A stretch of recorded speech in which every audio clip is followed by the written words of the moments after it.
For years, they managed the most extensive killing machine ever built by humanity. They commanded, organized, and carried out the slaughter of millions. These were the leaders of the German internment camps. But as the Nazi state collapsed, a certain question surfaced. What happened to them? How did the creators of the nightmare that took so many lives encounter judgment? Today we analyze their accounts, their choices, and their final consequences. To grasp the path of these individuals, it is vital to return to the onset where the initial stones of the deadliest network of the 20th century were placed. The emergence of the Nazi camp structure. The initial internment sites were built in Germany during February 1933. These places were mostly utilized to incarcerate and abuse ideological enemies and labor group leaders. They contained about 45,000 captives, and throughout the middle to later 1930s, their quantity grew significantly.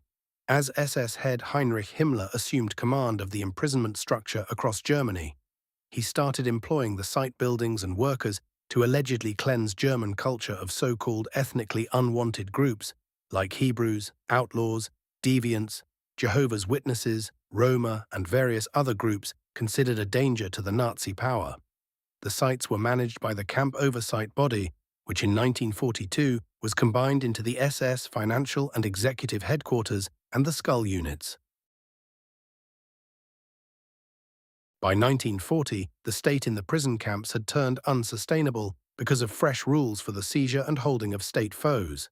Information was already spreading via SS networks that state leaders were insisting on instant steps to enlarge the internment network across Germany, plus its freshly seized region, Poland. The German officials hurried to build several sites where those seized could be jailed and utilized as stonemasons or building laborers for structures and roads. It was expected that these people would stay as forced laborers.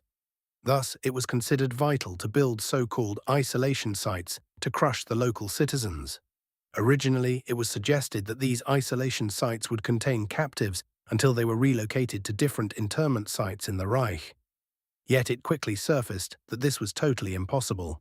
So consent was granted for these locations to function as a lasting jail for all those unlucky enough to be delivered there. The thousands of internment sites constructed across Europe worked very well together regardless of the cruelty of their leaders. Under their firm leadership, several sites were constructed by the captives themselves. Everyday laborers were made to toil in every climate, usually without rest, constantly enduring horrific cruelty. Despite the state of things, the leaders were set on the captives finishing the housing no matter the cost. Most of the structures built functioned merely to house and give for the basic requirements of the captives, the sentries, and the SS workers who managed the site. Once the locations were finished, some were utilized not just to jail the captives, but to force them into slave toil. This included making them toil within the location itself, or moving them to different sub-sites where they labored in plants, usually for major German firms. This was highly profitable for the SS and the firms involved. As the internment site network expanded and new rules changed, some locations were turned into labor and murder sites. Other murder sites were likewise built, their only purpose being assassination. As a direct result of the growing need at the internment sites, the SS required civilian specialists to assist in fixing heating units, power tools, and water systems. Additionally, they helped build stacks and other structures like ovens. Many private firms were professionally engaged in mass murder, and many of them were keen to make items for the SS in return for cash. Internment site leaders were the individuals in control of many of the bulk murder sites, where they often commanded the killing of tens of thousands of individuals. Most leaders were keen to satisfy and keen to show their seniors that they were great creators in the way they arranged the murder flow. They often performed their huge murder duties like skilled traders. For instance, in only 3 years after assuming control as leader of Auschwitz, Rudolf Höss had turned the once quiet and lonely area into the biggest bulk murder plant in global history. Yet behind this cruelty, Höss was a spouse and a parent. Just outside the primary site at Auschwitz, the wife of Höss and their healthy offspring resided in more or less peace. There he made pastries, prepared local German meals, made sure the yards were kindly cared for, and the liquor room was well provided.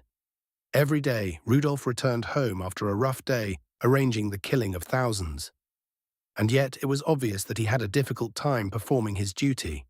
He often snuck off at night and hovered in the death rooms, forced to contemplate his spouse and offspring without linking them to the nightmares happening close by. But despite the steady strain, Hos, like many other leaders, stayed fixed on commands and compliance to the very conclusion.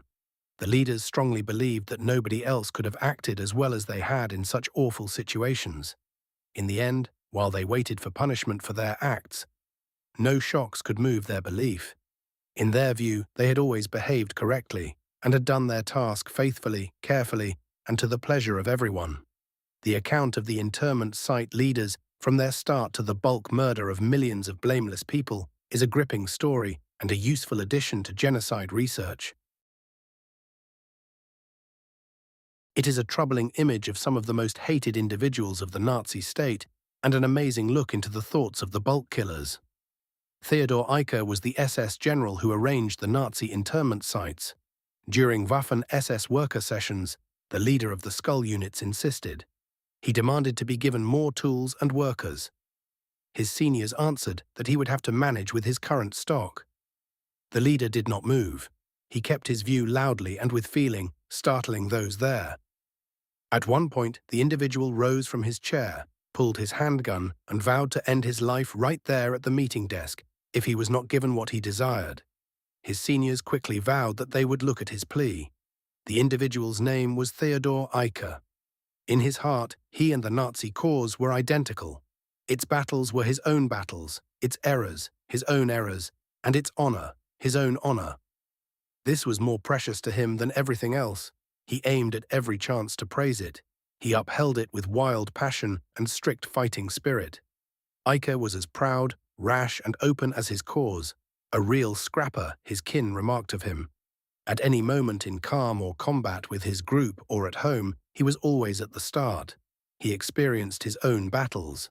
The Nazi group paper described him as a political soldier with a wild soul. And Adolf Hitler thought of him as a standard of total devotion. There was a bit of the warrior in him, the person who battles for honor and cash, a bit of the frantic person who lives for battle. A risky person, he remarked of himself.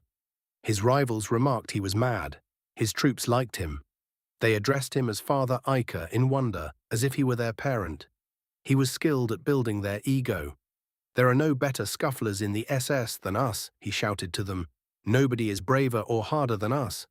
Germany could not survive for one day without our help." These were the remarks he would share with his group. Serving under his command was, in his heart, a high honor. He often cautioned his troops that anyone who did not reach the high grade of success expected by the Skull groups or failed to have a goal would be moved to other SS groups.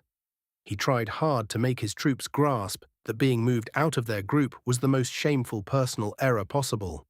In one of his daily commands, Eicke detailed what a person cast out could see. The individual will be lowered in rank before his group. It is unlikely he can stand the shame involved. A person cast out from the Skull group loses his spot in a top unit. Eicke had a habit of making things bigger. Some of these punishments worked only for individuals cast out from the SS entirely, not to those moved from the Skull groups to other units in the group. Some of the threats were simply a work of his mind. This was his tactic for keeping his troops alert, refining them, and lifting his status. His troops trusted him and tried hard not to be cast out. New SS people were just put in a certain group, and that was that. They were not asked which group they preferred to join. This might have been the reality during the conflict. SS folders hold records showing that individuals were sometimes made to join the group against their choice. Yet this was not the way things worked before the conflict. Those who joined the Skull groups knew well that they would be working in internment sites. They were clearly informed of this reality. Members of the groups offered to work there of their own choice, and even performed tough entry trials meant to pick the top options. Soon after reaching Dachau, Eicke built firm views about the kind of individuals he required. He usually started by clearing out almost everyone he found at Dachau when he reached it. Police staff and SA staff, most of them 25 or 30 years old. Some of them had even worked in World War I. They were wanderers, typical individuals with messy pasts and individuals of messy mental health. Ike sought more firm, younger kinds. They needed a higher level of drive and belief. He could not tolerate the police or the SA. Based on the choice rules he wrote, candidates for the skull groups had to show that their wish to work in the SS was real.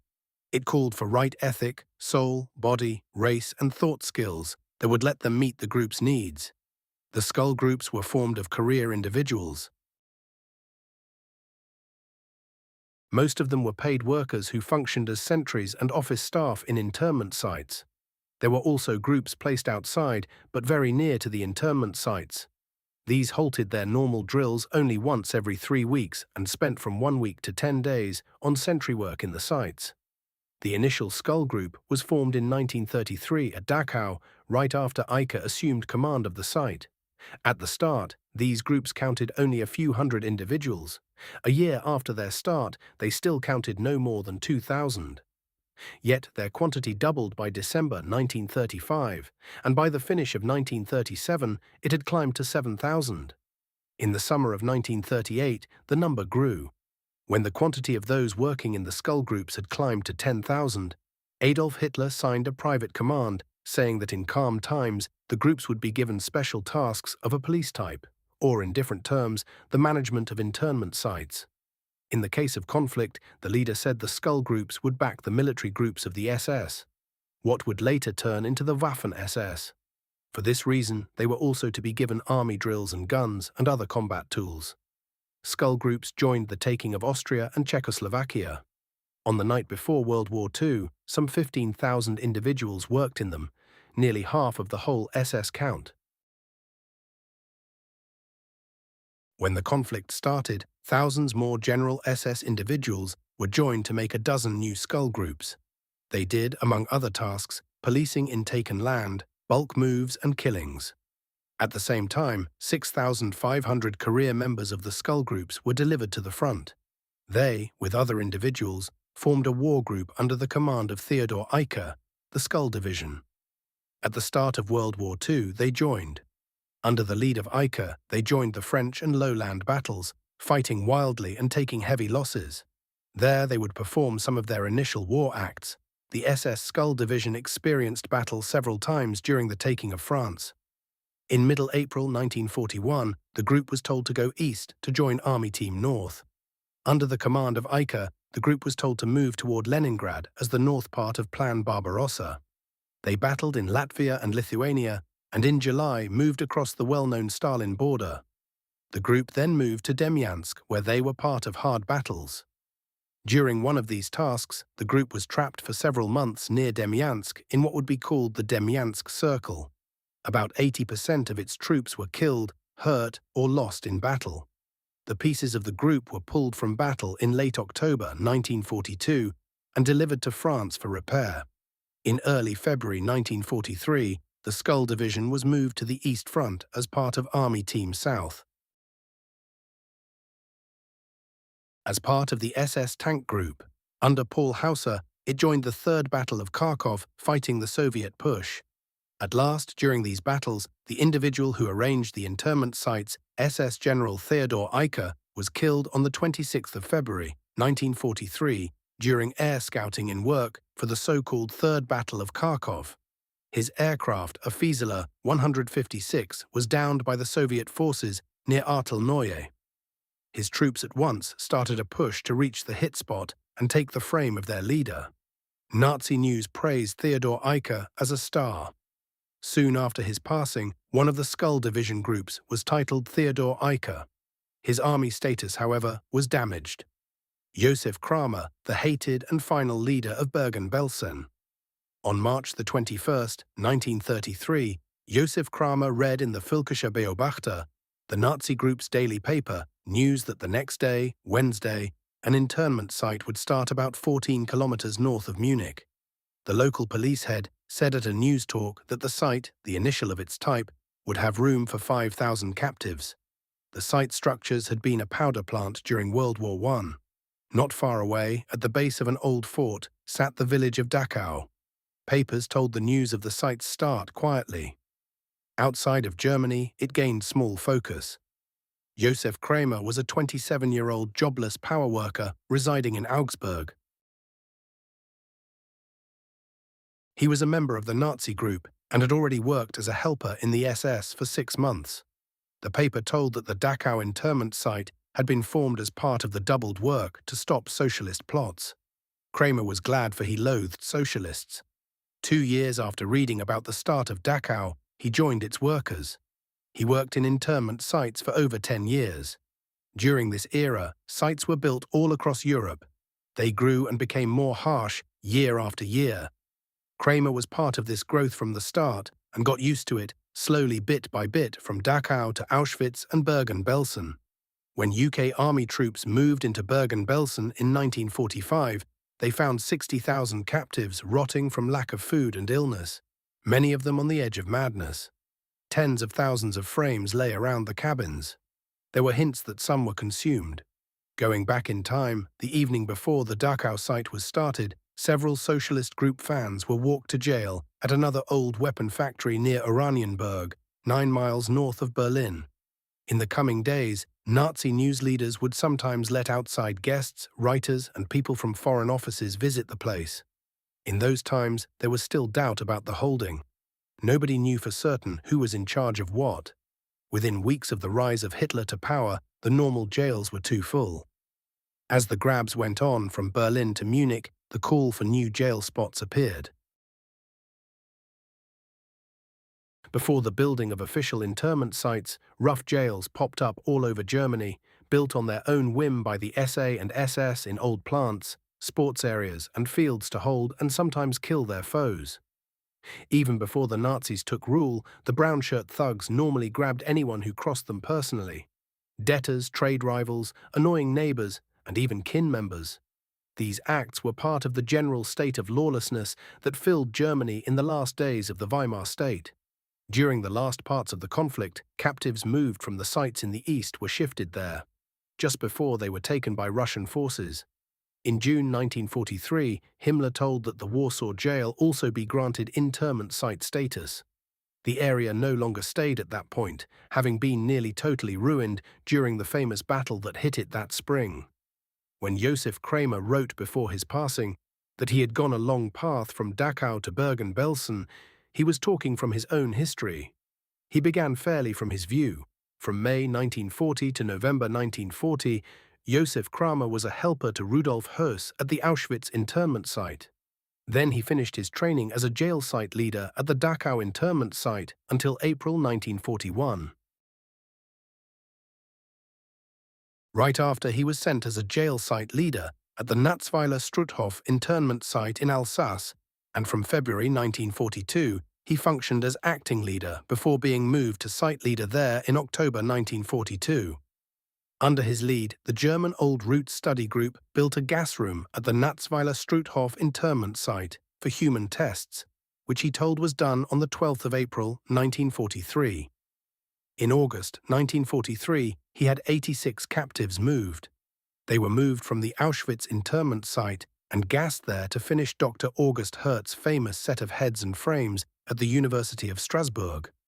Kramer managed this killing task and watched the victims' pain through a pane. By the spring of 1943, he had been granted the War Merit Cross second grade. In May 1944, Kramer turned into leader of the Auschwitz-Birkenau internment site, following Friedrich Hartjenstein, who was in turn moved to the Natzweiler Struthof internment site.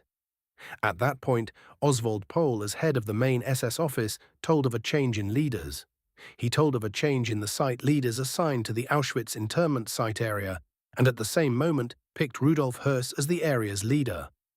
From this point on, the so-called Hungary task, the killing of hundreds of thousands of Hungarian Hebrews, began under the lead of Höss. The gas rooms and ovens were placed at the Auschwitz-Birkenau internment site, and SS officer Otto Moll was directly in charge of them. Kramer tried tests on Auschwitz survivor Olga Lengyel during a pick in the women's site clinic, where, based on her word, he broke a captive's head with one hit. He hit them with a stick while placing victims onto vans.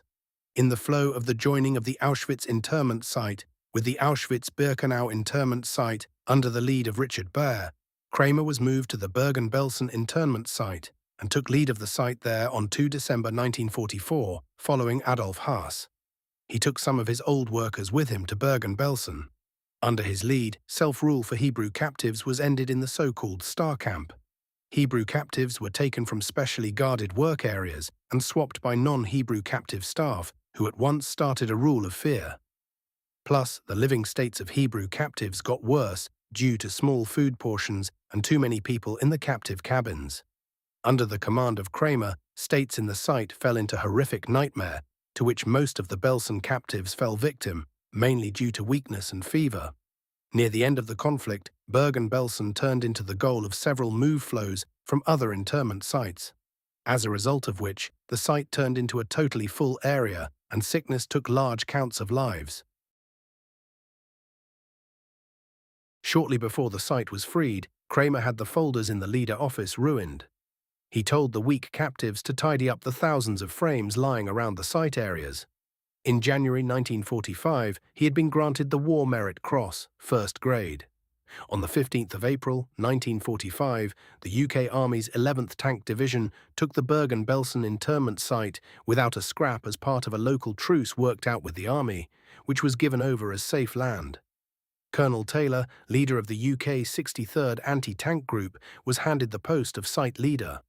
Fearing likely captive riots, Kramer tried in vain to stop members of the UK Army from entering. Yet they found their path to the site and told the captives of their coming. Soon after, some captives tried to push into the captives' cookhouse and food room. The site's SS, Hungarian troops from the nearby tank drill school, who had been told to guard it from the UK, started shooting. UK leaders at once stopped this. After that, a UK leader aimed his handgun at Kramer and made him take a hurt captive to the ward. On April 17, 1945, Kramer was seized, put under arrest, and walked through the site in irons. After several talks, he was delivered. He was delivered to the Chell camp on April 18, 1945. In early May 1945, he was shortly moved to Diest, Belgium, and then hauled back to Celle. During the talks, Kramer freely gave data. He detailed his life story and also talked on the acts he had done. For instance, he stated to having done the gassing of 86 Hebrews at the Natzweiler Struthof internment site, which he had done as a task-taker without feeling a thing. For these causes, Kramer was titled the Beast of Belsen by the UK crowd. From the 17th of September 1945, he faced trial. He and 44 other Belsen site workers were to answer before a UK Army court for war acts and acts against people in the Bergen-Belsen case. The trial took place in the Lüneburg Town Hall, which had been specially fixed for this goal. In his case, not only were acts done at the Bergen-Belsen internment site on trial, but also acts done at the Auschwitz internment site, as was the case with 10 other people. At the start of the trial, he said not guilty like all the other people. Only his spouse, Rosina, a typist with whom he had been wed since October 1937, testified. They had 3 offspring, and she spoke in the favor of Kramer. On November 17, 1945, Kramer was given a death term by rope. As early as November 18, he asked Field Marshal Bernard Montgomery for mercy. In it, he moved the blame for the awful states at Bergen-Belsen to his seniors, pointed to war-related facts, and told of himself as a task-taker who had done his part without ego and without thought. He had not weakly run before the site was given up, but had faithfully stayed on the spot out of care for the captives given to him. He ended with the following: "I am totally blameless of the acts of which I am blamed at Bergen-Belsen, plus at Auschwitz. I am not a war thug. I did not slay anyone on my own whim. I was only a troop, and as such, I was doing the commands of my army seniors." These were his final remarks before the court, yet his plea for mercy was not given. He was at last killed on the 13th of December, 1945 at the Hamelin jail, where the killer of Kramer was Albert Pierrepoint. Rudolf Höss, the cold and biggest killer of the Second World War. Rudolf Höss was born on November 25, 1901 in Baden. His kin were mainly tillers and workers from Baden. Höss for his part told in his life story that he came from the kin of a former officer. His father, the trader Franz Xaver Hoes, desired him to turn into a Catholic cleric, says Hoes in his life story. After the passing of his father on the 3rd of May, 1914, Hoes stayed at school and allegedly offered for the army during the First World War.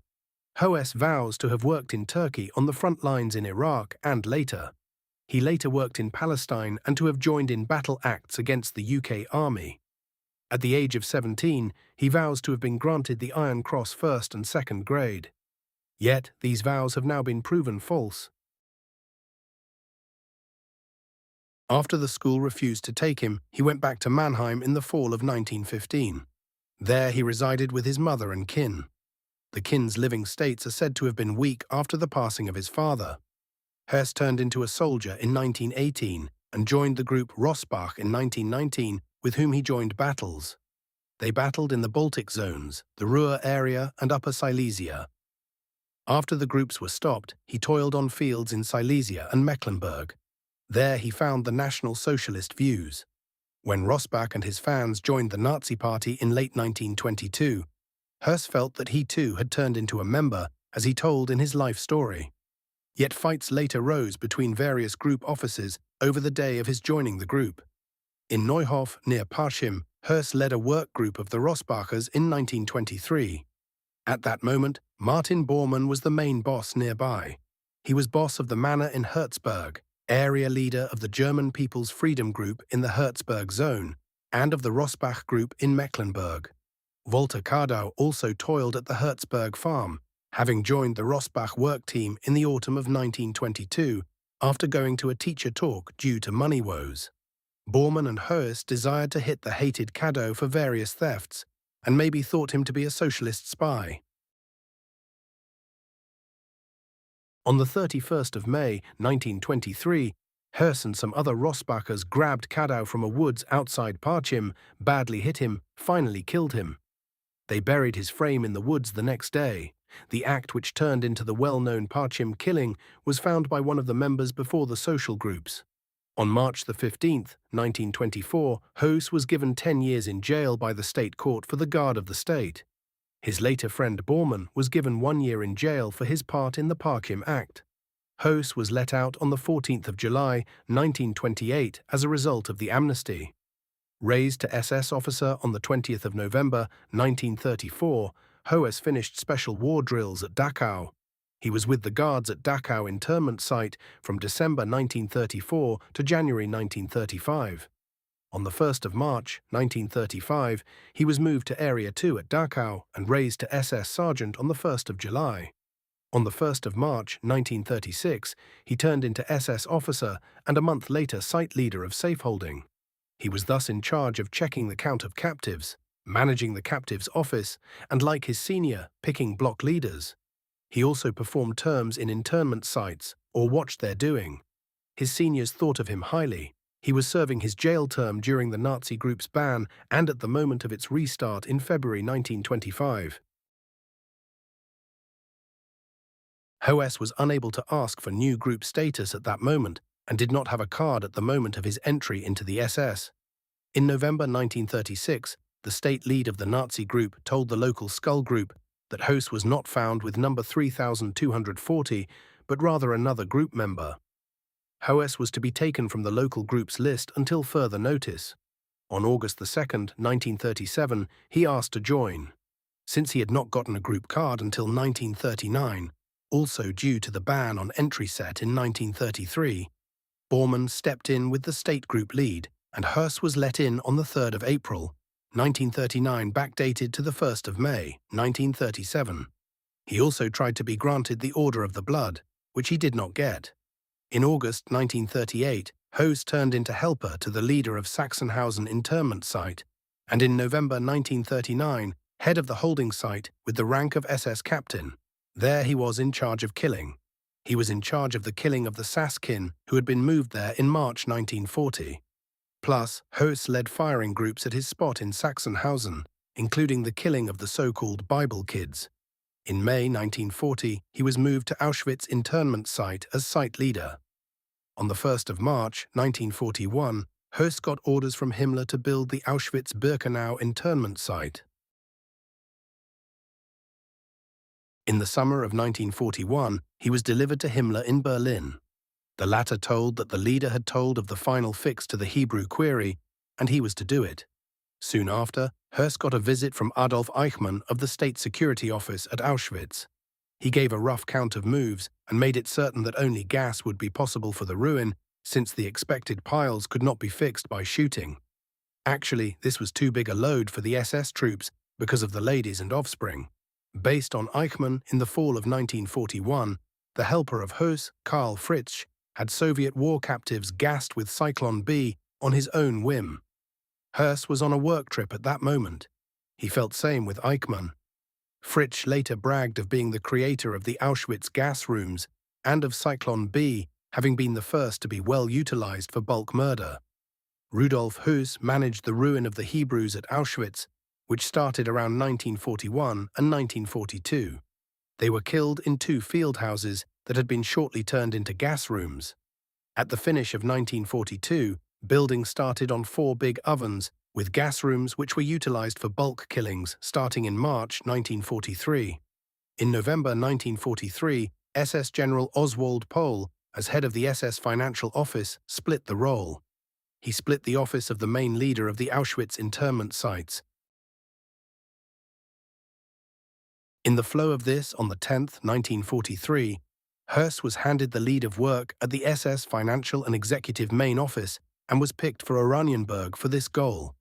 In May 1944, Oswald Pohl told of a change in the site leaders assigned to the Auschwitz internment site area, and at the same moment picked Höss as site boss at Auschwitz. In this part, he arranged the so-called Hungarian task, the bulk murder of Hungarian Hebrews, and was also part of the entry of the new leaders. He helped with Richard Baer and Josef Kramer. After Höss left the Auschwitz internment site area in July 1944, Baer took the part of site boss. From November 1944, Höss toiled at the Ravensbrück internment site. His kin also resided in the area of the town from late 1944. After the finishing of the gas room at Ravensbrück, he managed the bulk murders there. Following the finish of the conflict, Rudolf Höss managed to flee to Flensburg in May 1945. While hiding his spouse and 5 offspring in St. Michaelis-Don, he made a new name. He used the name Franz Lang as a sea officer at the sea school in Mürwik. After a short era as a UK war captive, he went into hiding as a field helper on a field in Gottrupel in the Flensburg area with the aid of his brother-in-law Gerhard Fritz Hensel. There he was, found by Hans Alexander of the War Crimes Search Team and seized by the UK Army Police on the 11th of March, 1946. The hiding spot and new name of Höss were told by his spouse Hedwig, after she had been told that her oldest son would be moved. If she did not agree to help, he would go to Siberia. When seized, Höss said he was not the sought individual, but could be found by his gold band. After his grab, Rudolf Höss was talked to several times by the UK 92nd Site Security Group in Haida and Minden. On the 14th of March, 1946, he signed a talk paper in German in which he gave full data about the bulk ruin at Auschwitz. He then showed at the Nuremberg trial of major war thugs as a guard witness for Ernst Kaltenbrunner. He again gave full data. He gave data about the bulk ruin on the 1st and 2nd of April, 1946, during talks during his show as a witness, and at last on the 24th of April, 1946, in a script written by him. Based on his words in Nuremberg, Höss was delivered to Poland by the US leaders in line with the Moscow Vow of 1943. On the 25th, 1946, he flew from Nuremberg via Berlin to Warsaw.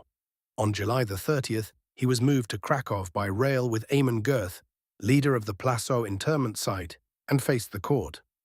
While in jail in Poland, Höss wrote his life story with big notes on the acts at the Auschwitz internment site.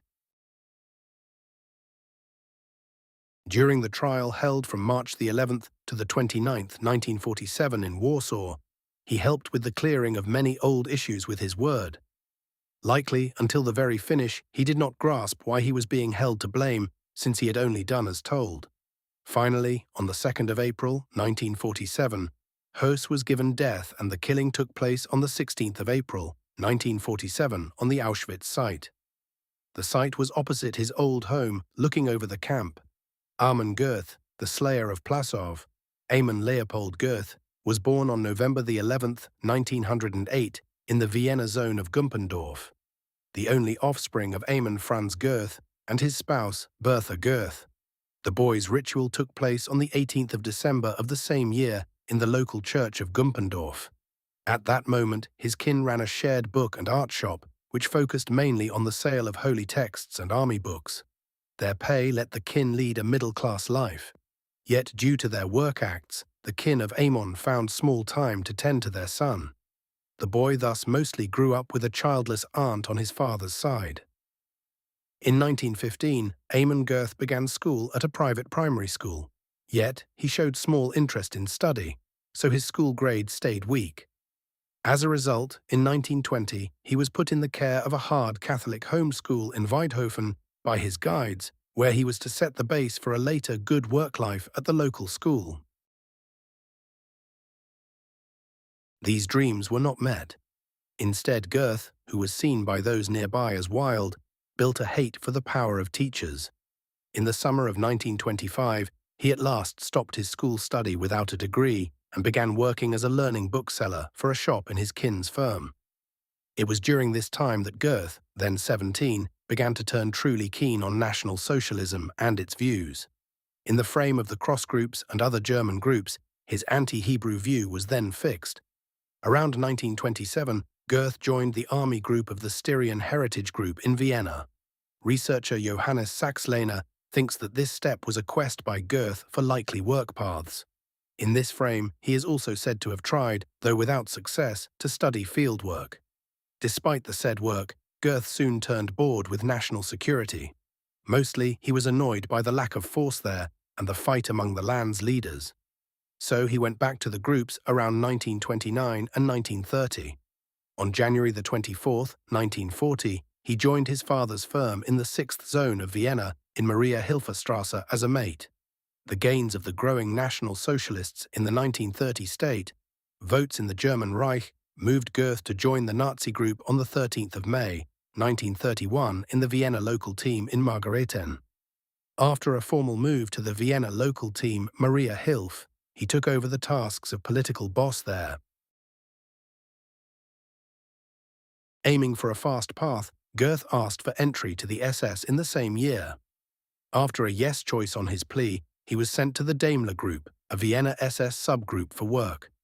In January 1933, he was moved to Krems. He was staff helper of the 52nd SS Standard Danube. Plus, he was picked as head of the motor group. In the latter part, Goeth, who had held the rank of SS Sergeant since May 1933, took bad hurts in a road crash with the 11th SS Standard near Drossendorf. Pointing to this, he asked in vain to get the Order of the Blood. The personal part of Goeth in the so-called July push of the National Socialists in Krems in the summer of 1934 and the later ban of the Austrian Nazi group stays debated today and is the topic. It is the topic of many fights. What is sure is that Goeth dodged police chase by running to Munich, where he found safety with a dog worker. From there, he toiled as a runner in the German-Austrian line area. In October 1933, however, Goeth was found in his land by law staff and taken into jail. The law acts against him ended in December 1933, with a let go due to lack of proof. Goeth then went back to his kin's work, but kept up links with the Nazi secret group. This fairly steady era in his life was cut. It was cut short by the passing of his mother in March 1936, and the fail of the first marriage of Goeth in the summer of the same year. Bored with selling books and moved by his wish to keep working in the SS, Goeth at last moved to Munich in 1937. After the taking of Austria, he went back to Vienna in the spring of 1938, where he was sent to SS Standard 11.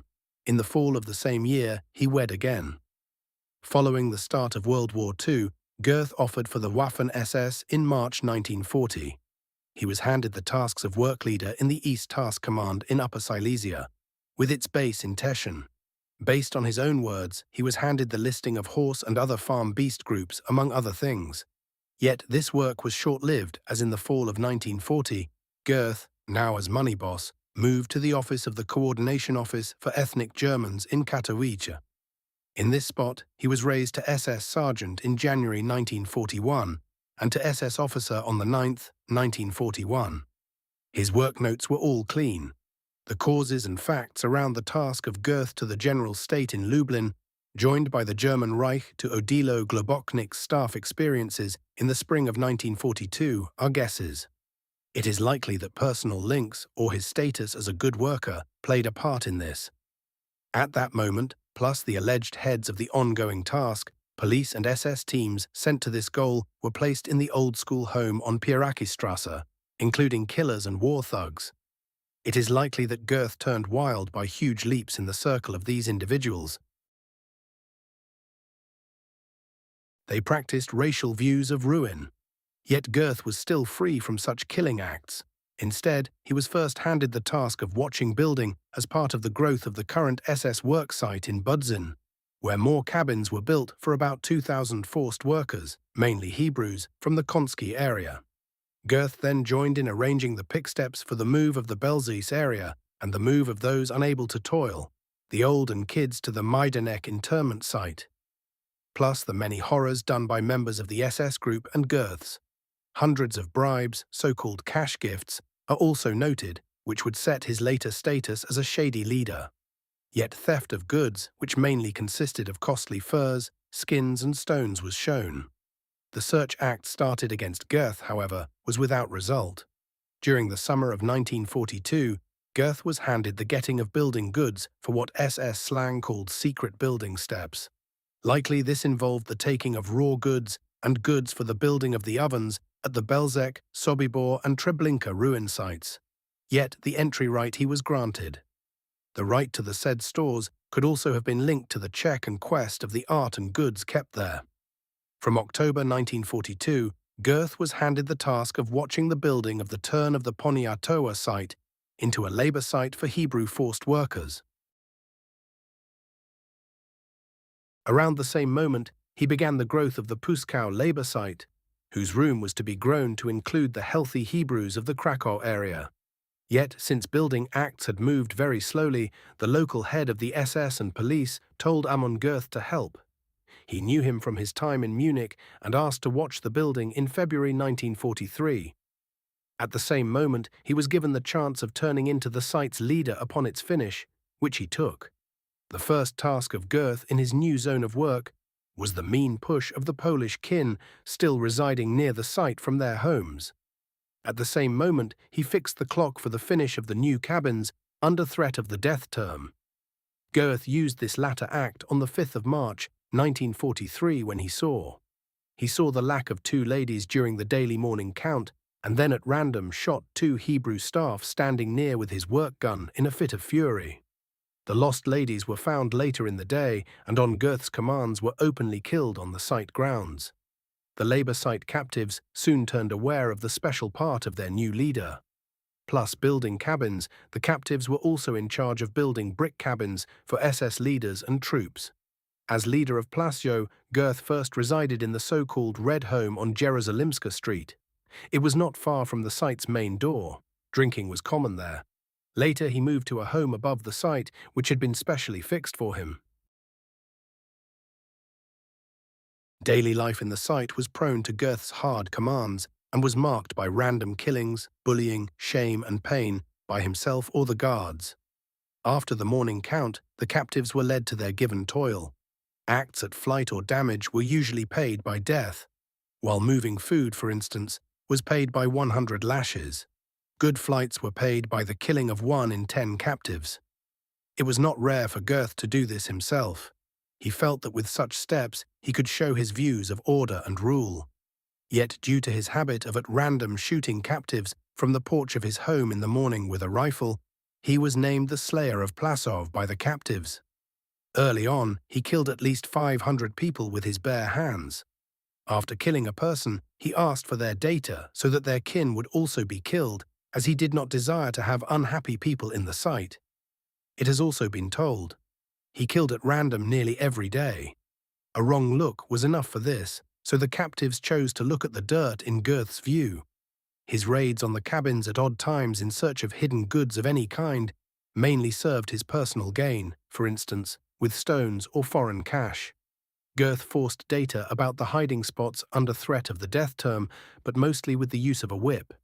He piled the goods stolen in this path in a metal box in his home. On the other hand, big items like art and rugs. They were sold by mates on the black mart, and the gains were kept.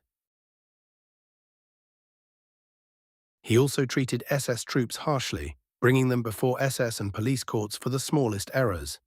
Because of this, the site workers split into two teams, a group of loyal fans and those who disliked Goethe or even loathed him.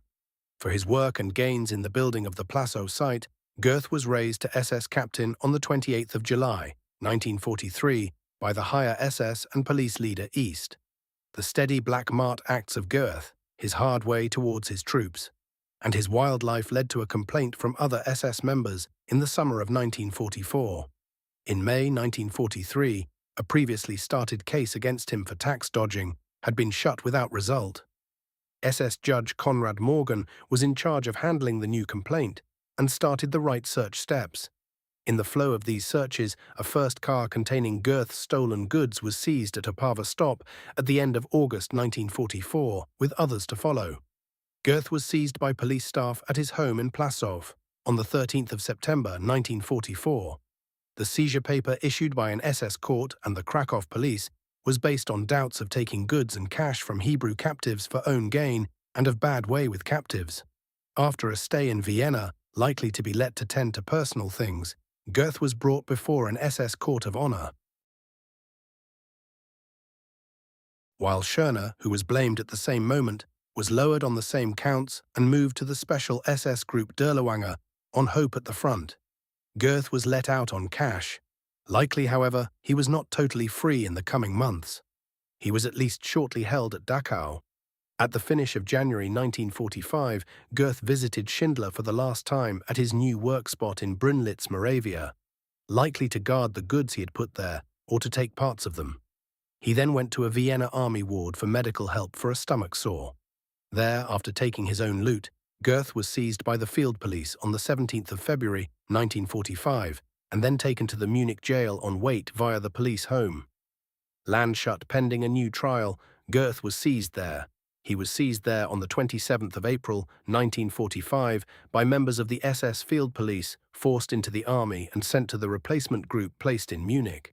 Yet, due to his still weak health, he was let from there to an army ward in Bad Tölz.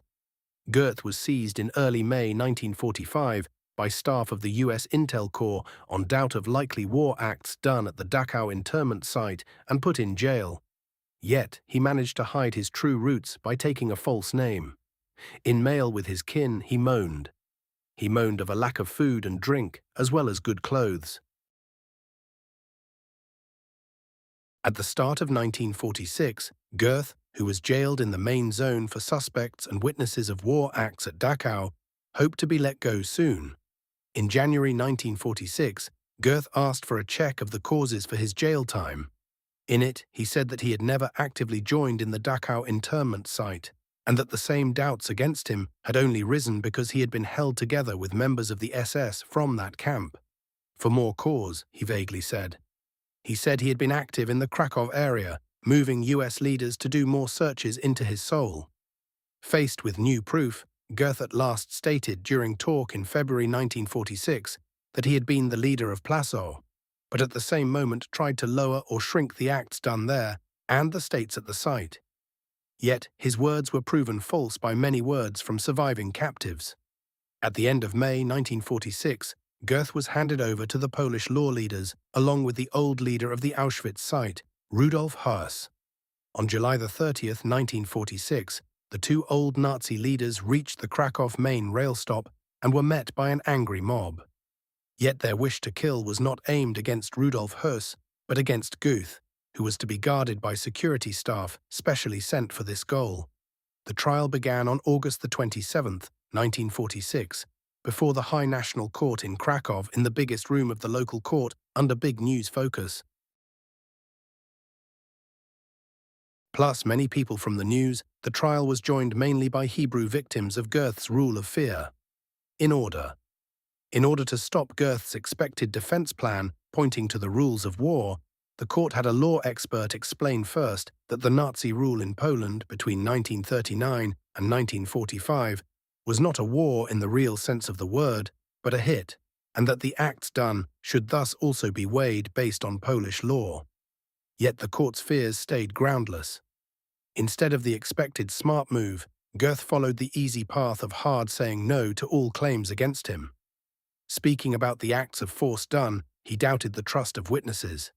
He upheld his acts by saying that he had only followed orders as a soldier and thus said no to any blame. Yet the proof against him was too much, and his guilt was not in doubt from the start. In the final talk on September 3, 1946, the law team asked for the death term, which should be seen as the only right pay in view of the person's acts and the special weight of the trial. Goeth's law helpers also followed this view and asked the High Court for a fair call. In his final words, Goeth moaned. He moaned that he had had too little time to show guard witnesses on single counts, and that as leader of Plasso, he should hold full blame for the acts of his troops. Else, he said, not guilty within the sense of the claim. 2 days later, on September 5, 1946, Goeth was found guilty on all 5 counts by the court and given death by rope. His plea for mercy, which he gave to the head of the National People's Board, was said no. In his plea for mercy, Goeth detailed his ask in the third form. He pointed to the troops' duty to orders and also pointed to the German law state at the moment, which he was unable to dodge. On September 13, 1946, 8 days after the call, Goeth was handed over to his killer. The exact time had before been kept secret by the court due to fears of public riot and noise. The killing took place around 6 o'clock in the evening in Krakow's prison. Plus the killer and the jail boss, people from the law team, as well as a medic and a priest joined. The person's hands. His hands were tied behind his back on the path to the rope and later killing. The smooth doing of the term was stopped by the fact that the rope made turned out to be too long. It had to be cut short 2 times due to Goeth's size. Only the third try was good. Goeth's final words were Heil Hitler. At last his frame was burned and his dust spread in the river. Karl Otto Koch, the acts of the leader of Buchenwald. Koch was born in Darmstadt on August 2, 1897, in the then state of Hesse. Koch was the offspring of a clerk. After finishing school, he did a study as a bookworker. Against his mother's dreams, Koch offered for the German army during the World War and worked as a rifleman in the 153rd War Group from March 1916. Koch was hit 2 times on the West Front, and after scouting behind foe lines near the end of the conflict, was taken war captive by the UK, from whom he was let go in October 1919. He then toiled as an accountant for a short time and in the early 20s. In the early 1920s, he first got a steady post as a bank clerk at the German Farm and Trade Bank. Koch was toiled by at least 7 firms between 1922 and 1930, and in 1928 it was shown that he had stolen bank. Due to paper fraud and theft, Koch was given a short jail term in 1930 and turned jobless after his let-out. After wedding in 1924, Koch turned into the father of a son. He was split in 1931 due to acts of cheating. He joined the group. He joined the Nazi group on March 1, 1931, and in September 1931, he also turned into a member of the SS. First, he acted as unpaid money boss of his local team, and from 1932, toiled as a guide for the 33rd SS Group in Kassel. His task there included the start of an extra police team, which was linked to the SS main groups in mid-1933. Koch was shortly cast out from the group during 1932 for unknown causes. From September 1933, he built the Special Task Saxon in Part 2 of the SS. From the finish of June 1934, he was leader of the Honstein internment site, and then from the 1st of October 1934, shortly leader of the Sachsenberg internment site. From the 8th of November 1934, he acted as head of the guard group at the Esterwegen internment site. From the finish of February 1935, he was head of a jail site at the Lichtenberg internment site. and from the 1st of April 1935, helper at the Dachau internment site. On the 31st of March 1936, he turned into boss. He turned into leader of the Columbia internment site. In July 1936, first leader of the Sachsenhausen internment site, and at last in mid-July 1937, first leader of the Buchenwald internment site. Koch was wed to Ilse Köhler since May 1937. He had met her in 1934 while toiling in Saxenburg, where she had toiled as his clerk with his spouse Ilse, who turned into known as the Hag of Buchenwald. After the conflict, Karl Otto Koch moved there to the SS leader Buchenwald home. Between 1938 and 1941, their 3 offspring. Their 3 kids were born who grew up in the close area of the site. The wedding is said to have been sad as Koch was not true to her and Ilse. From 1941, he spent a short time in Norway to build up the internment site network there. Koch was leader of the Buchenwald internment site until December 1941. In November 1941, the higher SS and police head of Army Zone 9th, and thus also in charge of the Buchenwald internment site, called Koch. There he faced Koch with claims of graft. He was said to have made himself rich with the goods of Hebrew captives taken to the Buchenwald internment site. Koch was then disarmed and seized. A search was started before an SS and police court in Kassel. Yet, following the push of Oswald Pohl and Richard Glucks, State head SS Heinrich Himmler told of Koch's instant let-out and said that in the future, no top SS boss could be seized without his command. After the stop of the acts, Koch got a happy letter from Pohl in which he vowed he would help.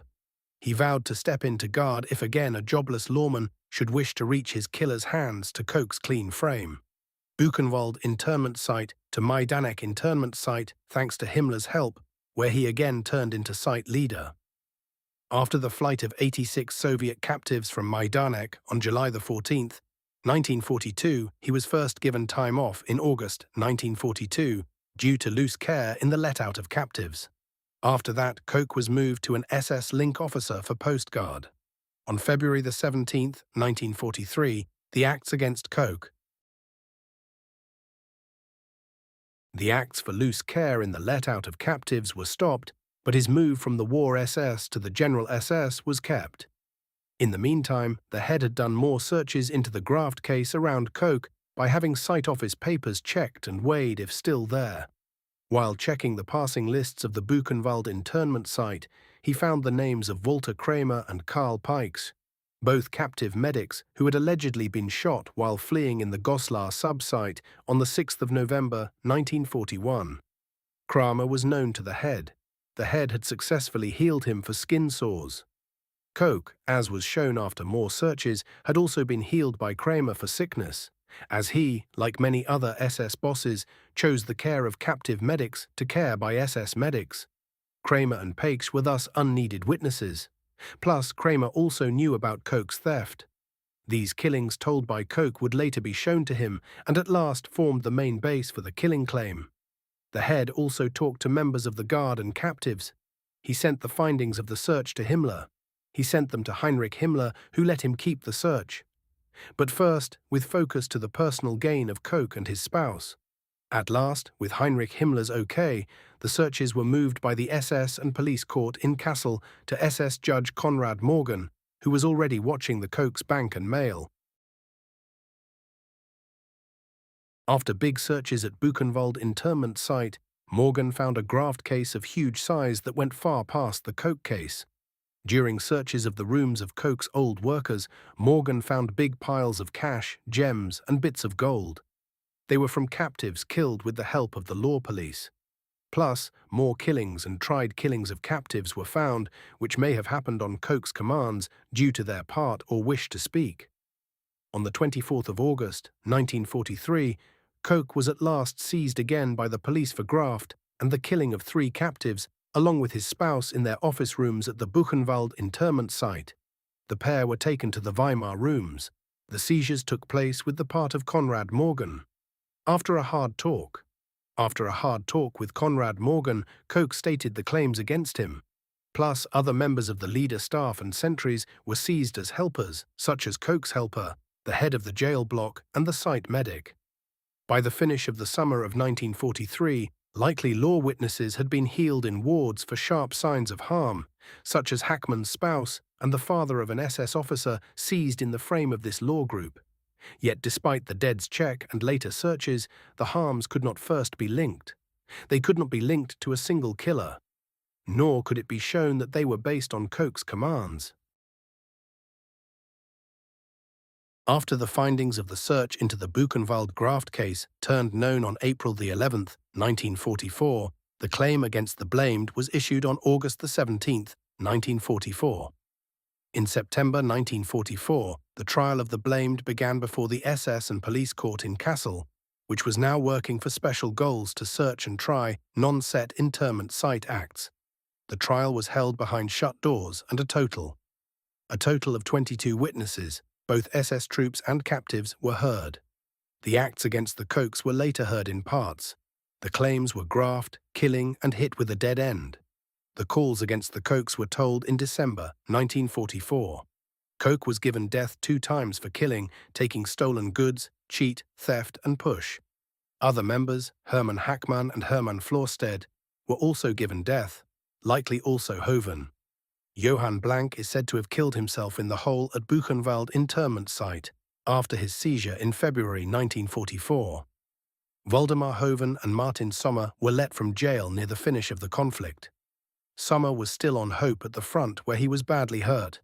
Ilse Koch was let go in these acts and let out shortly before the finish of the conflict. Karl Otto Koch was killed by an SS firing group at Buchenwald internment site on the 5th of April 1945. Based on the script notes of August Bender, who was there at the killing as a medic, Koch's final words were, "Mates, hit well."